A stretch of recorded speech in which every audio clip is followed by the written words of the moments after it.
ദ്വിദിന സന്ദർശനത്തിനായി പ്രധാനമന്ത്രി ഇന്ന് ഇസ്രയേലിലേക്ക്. മോദി ബെഞ്ചമിൻ നെതന്യാഹു കൂടിക്കാഴ്ചയിൽ സ്വതന്ത്ര വ്യാപാര കരാറിൽ ചർച്ച നടന്നേക്കും. ഇസ്രയേൽ പാർലമെന്റിനെ മോദി അഭിസംബോധന ചെയ്യും. എപ്സ്റ്റീൻ ഫയൽസ് വിവാദങ്ങൾക്കിടെയാണ് പ്രധാനമന്ത്രി വീണ്ടും ഇസ്രായേലിലെത്തുന്നത്. ഫൈസൽ ഹംസയുടെ വിശദാംശങ്ങൾ നൽകാൻ. Good morning Faisal. 2017 മോദി നേരത്തെ ഇസ്രായേലിൽ പോയത്. 9 വർഷത്തിന് ശേഷമുള്ള സന്ദർശനം.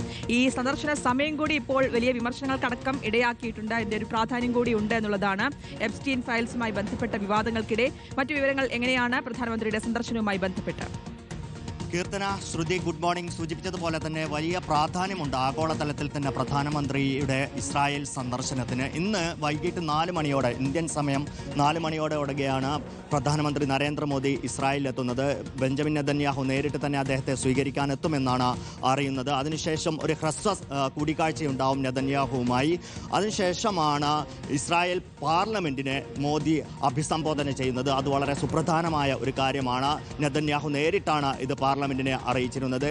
പിന്നീട് ഒരു ടെക്നോളജി ഇന്നൊവേഷൻ എക്സിബിഷൻ സന്ദർശിക്കുന്ന മോദി വൈകിട്ട് മോദിക്കായി നെതന്യാഹു അത്താഴ് വിരുന്ന് ഒരുക്കിയിട്ടുണ്ട്. നാളെയാണ് ഏറ്റവും സുപ്രധാനമായ ചർച്ചകൾ നടക്കുന്നത്. 2 ദിവസത്തെ സന്ദർശനത്തിൽ ഏറ്റവും പ്രധാനപ്പെട്ട ചർച്ചകൾ നടക്കുന്നത് പ്രതിരോധ മേഖലയിലും വ്യാപാര മേഖലയിലുമാണ്. ഇസ്രായേലുമായി ഒരു സ്വതന്ത്ര വ്യാപാര കരാർ തുടങ്ങുന്നതിന് വേണ്ടി അതിൻ്റെ തുടക്കം കുറിക്കുന്നതിനുള്ള ചർച്ചകൾ ഈ സന്ദർശനത്തിലുണ്ടാകും. അതോടൊപ്പം തന്നെ പ്രതിരോധ മേഖലയിലെ കൂടുതൽ കരാറുകൾ ഇന്ത്യയും ഇസ്രായേലും തമ്മിലുള്ള സഹകരണത്തിന് വേണ്ടി ഉണ്ടാകുമെന്നുള്ളതാണ്. കൂടുതൽ ആയുധം വാങ്ങുന്നതിനുള്ള ചർച്ചകൾ ഉണ്ടാകും. അതോടൊപ്പം തന്നെ ഏറ്റവും സുപ്രധാനമായി ഇസ്രായേലിൻ്റെ മിസൈൽ പ്രതിരോധ സംവിധാനമായ അയൺ ഡോമിൽ ഇന്ത്യക്ക് താല്പര്യമുണ്ട്. ഇതുമായി ബന്ധപ്പെട്ട പ്രാഥമിക ചർച്ചകളും ഈ സന്ദർശനത്തിൽ ഉണ്ടാകും എന്നുള്ളതാണ് ഏറ്റവും സുപ്രധാനമായിട്ടുള്ള മറ്റൊരു കാര്യം.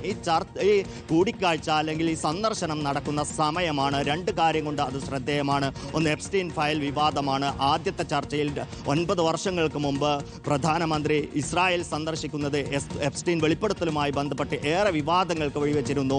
പ്രതിപക്ഷം അത് ഉയർത്തുകയും ചെയ്തിരുന്നു. മറ്റൊന്ന്, ഇറാനിൽ നിന്ന് ഇന്ത്യക്കാരെ ഒഴിപ്പിക്കുന്നതടക്കമുള്ള സാഹചര്യത്തിലേക്ക് അമേരിക്കയുടെ ഭീഷണിയുണ്ട്. ഇറാന് മേലെ ഒരു ആക്രമണം നടത്തുമെന്ന് അതിൻ്റെ ഒരു സാഹചര്യമുണ്ട്. അതോടൊപ്പം തന്നെ നെതന്യാഹു കഴിഞ്ഞ ദിവസം പാർലമെന്റിൽ പറഞ്ഞിരുന്നത് മോദി ഈ സന്ദർശനത്തിന് വരുന്നത് തീവ്രവാദ ശക്തികൾക്കെതിരെ ഒരു സഖ്യം രൂപീകരിക്കുന്നതിനാണ് എന്നുള്ളതായിരുന്നു. അക്കാര്യത്തിൽ ഇന്ത്യ ഒരു വ്യക്തത വരുത്തിയിട്ടില്ല എങ്കിൽ പോലും അത്തരത്തിലുള്ള ചർച്ചകൾ ഇന്ത്യയും ഇസ്രായേലും തമ്മിലുള്ള ഒരു തീവ്രവാദ വിരുദ്ധ സഖ്യമുണ്ടാകുമോ എന്നുള്ളതെല്ലാമുള്ള ചർച്ചകൾ ഉയരുന്നുണ്ട്. എന്തായാലും ചർച്ചകളും ഏത് തരത്തിലായിരിക്കും തീരുമാനങ്ങൾ ഉണ്ടാവുക എന്നുള്ളതെല്ലാം ലോകം വലിയ രീതിയിൽ ഉറ്റുനോക്കുന്നുണ്ട്. ശ്രുതി, കീർത്തന.